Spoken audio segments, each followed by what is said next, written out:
I'm facing one of the hardest decisions I've had to make in years. Not because there's a wrong answer that will ruin everything, but because both choices feel right and wrong at the same time. And maybe you're faced with something similar. Maybe you're deciding whether to take that job that pays less but offers better work-life balance, or whether to go back to school when everyone says you should be settled by now. Maybe you're choosing between staying in a secure career that's draining you, or starting over with something that lights you up, but it terrifies you. Or you're weighing whether to move closer to family, even though it means leaving the life that you've built. That's the kind of collision I'm facing. Specifically, I'm turning 62 next year, which means I have to decide, do I take Social Security at 62 or wait until 67? Now, before you click away thinking, well, that doesn't apply to me, this isn't really about Social Security. It's about every decision where you have to choose between security now or possibility later, between the guaranteed smaller thing today or the promised bigger thing tomorrow that might never come. It's about whether you trust that your best years might be right in front of you, or whether you keep deferring joy for some future that may never arrive. So today, I want to walk you through how I'm thinking about this decision. Not because I have it figured out, but because maybe walking through it together will help both of us. Let me tell you about the time I thought I'd made all the wrong choices. Years ago, I was working as a graphic designer at a tech company, and I had finally worked up the courage to tell my creative director that I would like to be promoted to art director. Well, he told me that I was such a great designer, it would be a shame for me to not put all my attention into designing. He basically told me I wasn't cut out to be an art director, that I should stay in my lane, and that a promotion wasn't in my future. I started wondering, did I choose the wrong career? A few months later, that creative director was fired and escorted out the building. And then a few months after that, I was laid off. My whole department was reduced. Oh, and I was 8 months pregnant. I knew I couldn't find a job in that condition, so I started my own design business, and it actually worked for a while. But then life got really hard. My marriage fell apart. I went through a difficult, costly divorce that wiped out all my savings and 401k at the time. It was 2009. My business severely slowed down, and the court placed a seek work order on me. I had to prove I was looking for stable employment. And that's when I thought, maybe I need to make the smart choice, the practical one that looks good on paper. That's when I decided to become a paralegal. Why did I think this was the right choice for me? I thought I could save money on attorney fees and represent myself in court. And I could find a good, stable job that paid well. I don't know if past choices were wrong, because here's what I've learned. Sometimes what looks like the wrong choice in the moment is actually just life taking you where you need to go. And sometimes the right choice on paper isn't right for you. I came up with this decision framework called F.E.E.L. It helps me remember this process as well as focus on the feeling of the choice, not just the facts. What am I really afraid of? Not the surface fear, but the deeper fear underneath. I'm afraid of being a burden. I'm afraid I've already missed my chance. Once you name the real fear, you can ask, is this fear based on reality or old stories I'm telling myself? What do I want my life to feel like? Not what do I want to achieve, but how do I want to feel when I wake up? Do I want to feel secure, free, purposeful? The feeling matters more than the facts. What would I tell someone I love in this situation? This one's huge because we're often so much kinder to other people than we are to ourselves. If your best friend came to you with this exact decision, what would you tell them? Would you tell them to play it safe? Or would you tell them that life's too short? Can I live with either choice? This is the question that actually helps me so much. The question isn't which is right, but which can I live with? Which will I regret less? Okay, back to the decision I'm facing. I turn 62 next year. Do I take Social Security at 62 or wait until 67? This is about choosing between more money later or more time now. So why does this decision feel so heavy?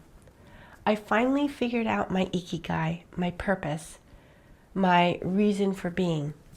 It came down to two things: continuing to be creative and spending time with the people I love.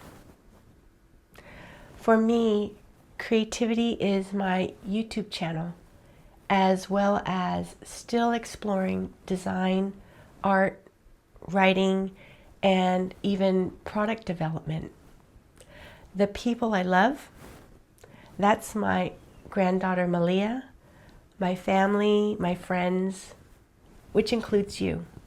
Will I still be able to choose my Ikigai at 65, at 70? Will I be able to grow my creativity if an opportunity comes up? Or will I have to say no because of a benefit reduction? Purpose isn't something you find once and you're done. It shifts and evolves. I want to make sure that whatever I decide, I'm not killing my purpose. Okay, let's apply the F.E.E.L decision framework and see if it actually helps us find clarity. When I ask myself, what am I really afraid of about this Social Security decision? The surface fear is layered. On one side, there's the fear that if I wait, something bad will happen to the system. We hear all the time about the Social Security fund running out or benefits being reduced. That fear says, take the money now because it might not be there later. But when I dig deeper into my personal fear, if I take Social Security at 62, which, by the way, is only 70% of my full earned benefit, I can only earn with part-time work $24,480 before they start reducing my benefits. That means if my YouTube channel grows beyond a certain point, they reduce my Social Security. If I want to build a business again, I have to say no, or lose benefits. Taking Social Security at 62 isn't me choosing to slow down anymore. That's the government telling me I have to stay slowed down. And what scares me is loss of control. It's, do I want to choose my pace or have my pace chosen for me? So let me ask you this. What are you really afraid of in your big decision? My granddaughter Malia was born, and I made a choice. I cut back on my thrifting business and YouTube and chose to babysit her 2 days a week. It was one of the best decisions I've ever made. But here's the difference. That was my choice. I could ramp back up tomorrow if I wanted to. If I take Social Security at 62, that choice gets taken away from me. That's a real fear. What do I want my life to feel like? Do I want my next chapter to feel like the Malia choice, where I'm in control of my pace? Or do I want it to feel like when I was a paralegal, where I'm boxed in by circumstances? Logic said the paralegal path was the answer during my divorce, stable and practical. But right after I got my certificate, a recruiter called about an art director position. Remember my old boss who told me I wasn't cut out to be an art director?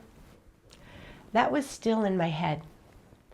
But when I heard the salary and got the job offer, I just decided to go for it. Even though I just invested time and energy in the paralegal path.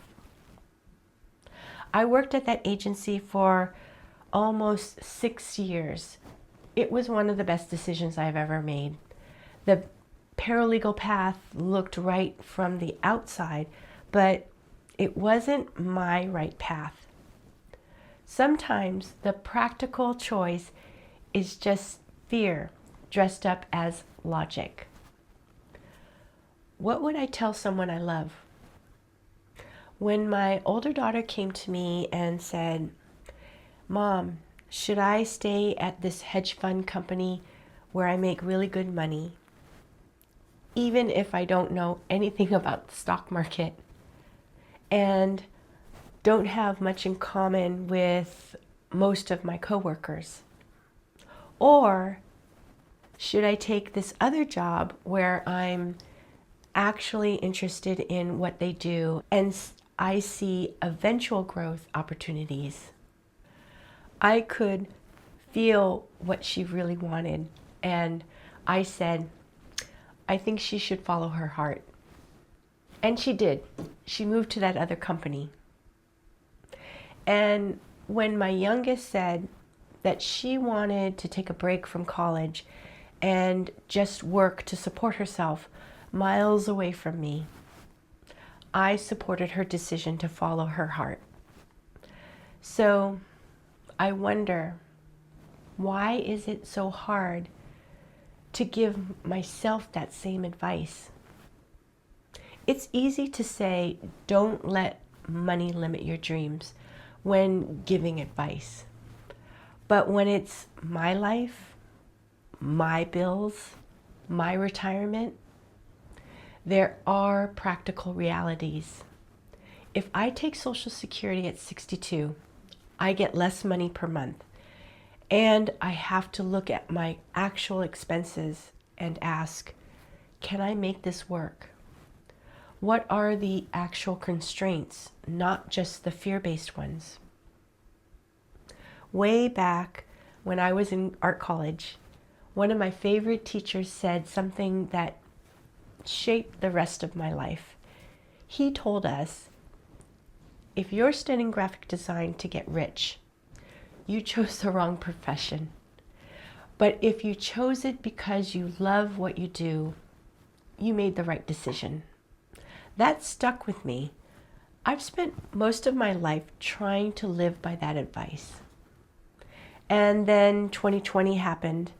I got laid off. And you know what? I realized I could be really happy living on less. My car was paid off. I was my own boss. I had freedom. So I know I can live on less, and I know I want to prioritize my purpose. This brings us to the final hardest question. Can I live with either choice? Can I live with taking Social Security at 62, knowing I chose security over possibility, knowing I'm trading 5 years of creative freedom for guaranteed income? Can I live with waiting until 67, knowing I might lose those active, healthy years for travel and adventure? Wait, can I even afford travel and adventure? What if the government decides to drastically cut Social Security in the near future and I miss out on my benefits? So here's the thing, both choices have real costs. If I take it at 62, I get security, but I also get a 24,480 earnings cap that might limit my Ikigai just when it's finding its legs. I get to slow down, but I might be slowing down before I'm actually ready to. If I wait until 67, I'm betting that my health will hold up. I'm postponing some of those golden years where I'm healthy and active enough to really enjoy retirement. But I'm also protecting 5 years of complete autonomy where I can say yes to whatever opportunities align with my purpose without Social Security limits. When I'm not retired yet, I'm still actively building. I've already proven I can slow down, but can I live with never being able to speed back up if I want to? I don't know yet. I'm still sitting with that question. I want you to try something. Take those 4 feel questions, fear, emotion, empathy, and live, and ask them about your decision, whatever it is. Are you facing a purpose versus practicality dilemma right now? Let me know down in the comments. What kind of decision is it? You know what I wish someone had told me when I was younger? That it's okay not to have it figured out. Honestly, I almost didn't make this video. I thought, you can't share this decision until you know what you're doing. People want answers, not more questions. But then I thought about my Ikigai video and how many of you said, thank you for showing me that purpose doesn't have to look perfect. And I realized if I waited until I had this decision perfectly figured out, I'd be telling you, you have to have it all together before you can move forward. So I'm sharing this messy, unfinished process with you. Not because I have the answer, but because maybe you also need to sit with your hard questions too. You don't have to choose perfectly to choose on purpose. And you don't have to wait until it's all figured out to start living your Ikigai. You'll figure this out too. So I haven't made a decision about Social Security just yet. I'm still sitting with it. But what I do know is this. I'm making it consciously. I'm making it based on what matters most to me. And I'm making it with my eyes open. And whatever you're deciding, I hope you can do the same. Thanks so much for going through this with me. See you next time.